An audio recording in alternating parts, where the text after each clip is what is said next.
ஓம் சக்தி. என் அன்பு தங்கமே, நீ உயிராய் நேசிக்கும் ஒரு உறவு பற்றிய மிக முக்கியமான விஷயத்தை தான் நான் உன்னிடம் சேர்க்க வந்து உள்ளேன். நீ என்ன நினைத்து உள்ளாய்? நீ மட்டும்தான் அவரை நினைக்கின்றாய்.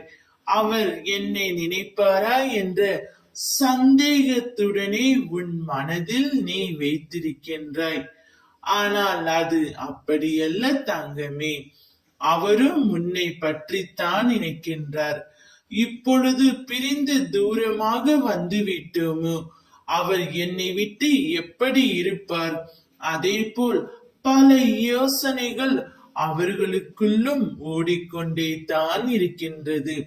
அவருடைய எண்ணங்கள், செயல்கள், சிந்தனைகள் எல்லாமே உன்னை சுற்றித்தான் இருக்கின்றது. ஆனால் அது உனக்கு புரியவில்லை. நீயாக பேசுவாய் என்று அவரும், அவர் பேசுவார் என்று நீயும் காத்து கொண்டு இருக்கிறீர்கள். இருவரும் உங்கள் வாழ்க்கையை தொலைத்து கொண்டே இருக்கிறீர்கள். யாராவது ஒருவர் விட்டு கொடுத்தால்தான் உன்னுடைய வாழ்க்கை உனக்கு பிடித்த மாதிரி இருக்கும். நீதான் தவறு செய்து விட்டாய் என்று அவரும், அவர் தவறு புரிந்து விட்டார் என்று நீயும் ஒருவருக்கொருவர் ஏமாற்றிக் கொண்டும் மன வேறுபாடுகள், கருத்து வேறுபாடுகள் இருந்து கொண்டே இருக்கின்றன. கவலை கொள்ளாதே தங்கமே.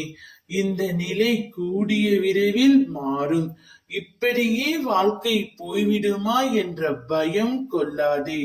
அனைத்தையும் முறியடித்து உங்கள் இருவரையும் சேர்ப்பது என்னுடைய தலையாய கடமை. உங்கள் இருவர் வாழ்க்கையிலும் அம்மா நான் தீப ஒளி ஏற்றுவேன். உன் துணையிடமிருந்து உனக்கு அழைப்பும் வரும். ஓம் சக்தி.